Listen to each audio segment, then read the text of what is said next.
Have you ever seen someone perform a feat of memory that just seems impossible? Like recalling hundreds of random numbers, or maybe the names of every single person in a huge room.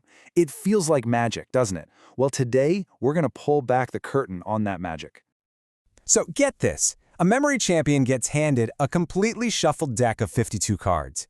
And in less time than it takes to brew a cup of coffee, they've memorized the entire thing. In order. How on earth is that even possible? Your first thought is probably, okay, they must have a photographic memory, right? Some kind of rare genetic superpower. But what if I told you it's not a superpower at all?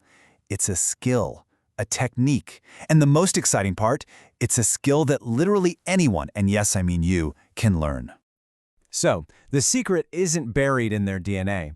It's in their mind. More specifically, it's a mental construct, an ancient technique that you might know by its popular name, a mind palace. And this isn't some new, trendy brain hack you'd see on social media. This is a method that has stood the test of time, proving just how powerful it is for millennia. I mean, we're talking ancient. It goes all the way back to Greece, around 500 BCE. Famous Roman orators, guys like Cicero, used it to memorize entire speeches, word for word, without any notes. And today, well, it's the secret weapon that competitors use in the World Memory Championships. So, the formal name for it is the method of loci, and loci is just Latin for places. At its core, the whole technique is about turning information into vivid images and then placing those images in a mental location you already know inside and out. You're basically mapping abstract data onto your brain's built-in GPS. Okay, so to really get why this works so incredibly well, we've got to talk about how our brains are actually wired to remember things. It's not about brute force. It's about playing to your brain's natural strengths. And this quote really gets to the heart of it. Think about it. Our brains evolved to navigate physical spaces, to remember the path back to the cave, where the good berries were, and where the saber-toothed tigers hung out. We are absolute masters of spatial and visual information. But remembering a random string of numbers, we're terrible at that. So it all comes down to the difference between these two systems. You've got rote memory. That's just repeating something over and over, like cramming for a test. It's weak, it's inefficient, and it's forgettable. But then you have spatial memory, the kind the Mind Palace uses. It's incredibly strong and long-lasting because it taps into that powerful, visual, evolutionary part of our brain. You're not forcing your brain to do something it's bad at, you're letting it do what it does best. All right, that's enough theory. The absolute best way to understand this is to actually do it. So let's build your very first memory palace, or at least your first room, right here, right now. And trust me, it's much, much simpler than it sounds. There are really just 4 simple steps. First, we're going to pick a place you know really well. Second, we'll map out a specific path through it. Third, we're going to turn what we want to remember into some really crazy images. And finally, we'll place those images along our path. Ready? Let's do this. So for step 1, I want you to just visualize a place you know like the back of your hand. Your child at home, your current apartment, your office, anywhere. For this exercise, let's all use our own home. You can walk through it in your mind's eye without even thinking about it, right? Perfect. Okay, step 2. We need a path. And it has to be a logical path you follow every time. So let's start just outside your front door. That door is going to be our first location, our first locus. Then, let's say the second locus is the first big thing you see when you walk in, like your living room couch. So, door, then couch. Got it? Now for step 3, we need something to actually memorize. Let's keep it super simple, a 3-item shopping list.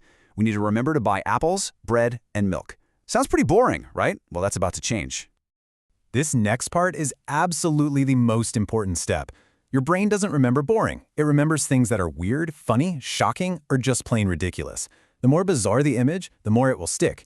We have to make these items unforgettable. So, for apples, don't just picture an apple. I want you to picture a giant, human-sized, talking apple physically blocking your front door. For bread, imagine you go to sit on your couch and it just explodes, sending a huge shower of confetti and toast flying everywhere. And for milk, imagine your TV is on, but instead of a show, a massive waterfall of milk is just pouring out of the screen, flooding the entire room. Really see it, hear it, heck, even smell it. And now, the final step. Just take a mental walk. You're at your front door, and what do you see? That giant talking apple. You squeeze past it, walk into your living room, and see the aftermath of that bread explosion on your couch. You glance at the TV, and there's that waterfall of milk. Now, what was on your shopping list? Apples, bread, milk. See? It's there. You just did it. Okay, so a shopping list is one thing. That's cool. But this is so much more than just a party trick. When you get the hang of this, you can build this technique into a seriously powerful tool for learning. I mean, we're not talking about a small improvement here. With practice, people who use this technique can improve their ability to retain information by a factor of 10, sometimes even more. It's not just a little boost, it's a complete game changer. So just think about the real-world uses here. Imagine you're studying for an exam and you place key historical dates along a mental path through your favorite park. Or remembering the main points for a huge presentation by placing them on the furniture in your office palace. You could even learn a new language by sticking vocabulary to objects in your kitchen. The possibilities are truly endless. And this really gets to the true power of the Mind Palace. The end goal isn't just to be able to parrot back random facts. It's about taking complex information and giving it a real solid structure inside your head. By placing ideas in a specific order and in relation to each other, you're not just remembering them, you're understanding them on a deeper level. You stop being a passive listener and become an active architect of your own knowledge. So there you have it. The technique is surprisingly simple, the potential is absolutely vast, and the main tool you need? Well, it's already there, waiting inside your head. It's not some magical gift, it's a method. Your mind is already a palace, full of rooms you know intimately. The only question left is, what will you choose to store inside?